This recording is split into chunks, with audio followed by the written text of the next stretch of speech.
Guys आज चाहिँ हामी HTML को 8औं भिडियोमा छौं र आज चाहिँ हामी HTML को फेभाइकन को बारेमा कुरा गर्न गइरहेका छौं।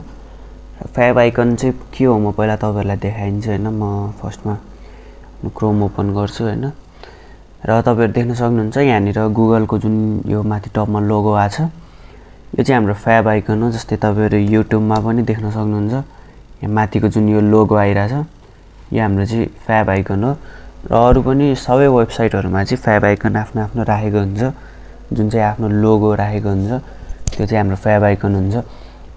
र यदि हामी आफ्नो हेर्छौं भने चाहिँ जस्तै मेरो अस्तिको भिडियोको थियो यसलाई यदि म हेर्छु भने चाहिँ यहाँ देख्न सक्नुहुन्छ कुनै पनि फेभाइकन छैन, कुनै पनि आइकन छैन। मतलब यस्तोमा चाहिँ तपाईहरुले यो देख्न सक्नुहुन्छ एउटा गोलो टाइपको आइराछ हैन र यसमा चाहिँ तपाईले आफ्नो इमेज अथवा लोगो चाहिँ कसरी राख्नुहुन्छ त्यो चाहिँ त्यसको बारेमा चाहिँ आज यो भिडियोमा कुरा गर्छौं हामी।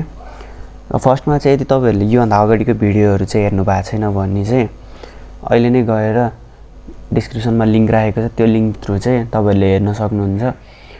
र अब चाहिँ भिडियोलाई स्टार्ट गरौँ ढिला नगरिकन।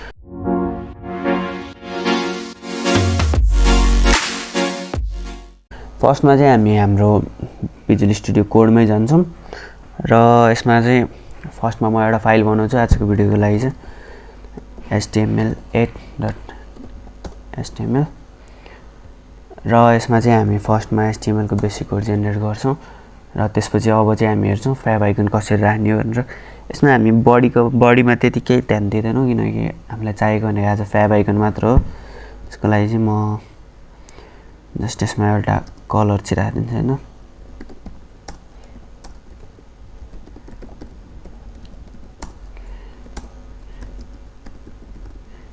ग्रीन गरेर र यसलाई चाहिँ म लाइभ सर्भर थ्रु ब्राउजरमा रिडाइरेक्ट गर्छु।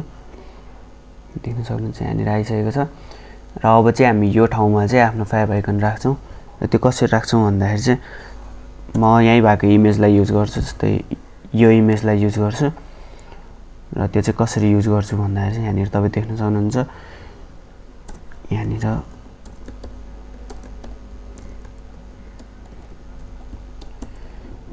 यो हैन चाहिँ हाम्रो टाइटल भयो। अब हामी फेभाइकन राख्छौं। फेभाइकनको लागि चाहिँ यहाँनिर हामीले हेड भित्रै राख्नुपर्ने हुन्छ। जस्तै म यहाँ लिंक फेभाइकन भनेर लेख्छु र जुन यो href भित्रको यो फेभाइकन भन्ने छ यसमा चाहिँ हामी हाम्रो इमेज राख्छौं। जस्तै त्यसमा चाहिँ हामी यो इमेज राख्छौं nothing.png।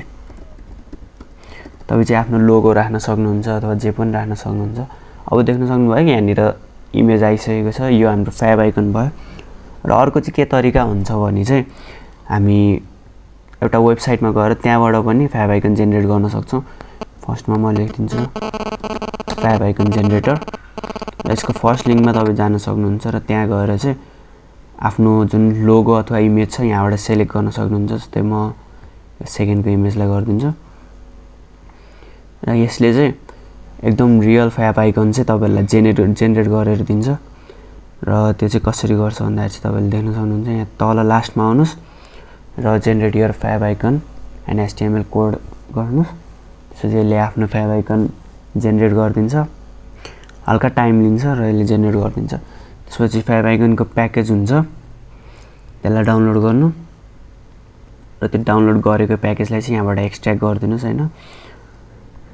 अनि जुन तपाईले एक्सट्र्याक्ट गर्नुहुन्छ त्यो फाइलहरु जुन यसभित्र हुन्छ त्यो सब फाइललाई चाहिँ यहाँबाट कपी गरेर आफ्नो जुन html को कोड थियो त्यो कोड भित्र चाहिँ पेस्ट गरिदिनुस्।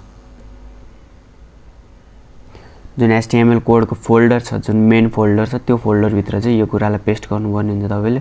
जस्तै देख्न सक्नुहुन्छ यहाँनिर आइसकेको छ मेरो किनकि मैले सब पेस्ट गरिसकेको छु। यो इमेजहरु सब फेभाइकनबाट जेनेरेट भएको इमेजहरु हो।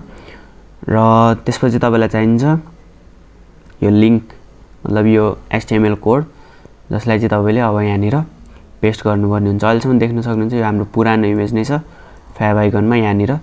र अब हामी यो नयाँ इमेज ट्राई गर्छौं। त्यसको लागि फर्स्टमा म यो माथिको फुल कोडलाई नै डिलिट गरिदिन्छु। अब देख्न सक्नुहुन्छ खाली छ र अब हामी यहाँनिर के गर्छौँ भन्दाखेरि चाहिँ अघि भर्खरै यहाँनिर जुन कोड थियो यसलाई चाहिँ एडभित्र पेस्ट हानिदिन्छौँ र यसपछि तपाईँ देख्न सक्नुहुन्छ यहाँनिर इमेज आइसकेको छ।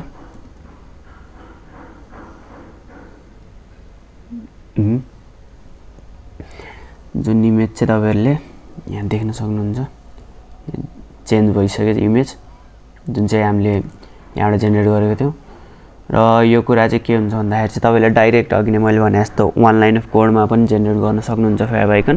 तर त्यो चाहिँ के हुन्छ भन्दाखेरि चाहिँ तपाईँहरूको मोबाइल डिजाइनहरूमा रेस्पोन्सिभ हुँदैन। तर तपाईँले जुन यहाँबाट जेनेरेट गर्नुहुन्छ यो साइटबाट त्यो चाहिँ सबै मोबाइलहरूमा पनि एकदमै रेस्पोन्सिभ काम गर्छ। र त्यसको लागि चाहिँ हामी डाइरेक्टली वेबसाइटबाट नै इमेजहरू त्यसमा इम्पोर्ट गरेर त्यहीँबाट चाहिँ डाइरेक्टली फेभाइकन जेनेरेट गर्छौँ। र आजको लागि चाहिँ यति नै गाइज होइन। अरू कुराहरू चाहिँ हामी नेक्स्ट भिडियोमा गर्छौँ। र भिडियो यदि राम्रो लाग्यो भने चाहिँ लाइक गरिदिनुहोस् र कमेन्टमा केही सजेसनहरू छ भने गरिदिनुहोस्। र यस्तै भिडियोहरूको लागि चाहिँ हाम्रो च्यानललाई सब्सक्राइब गरिदिनुहोस्। अहिले नै सब्सक्राइब।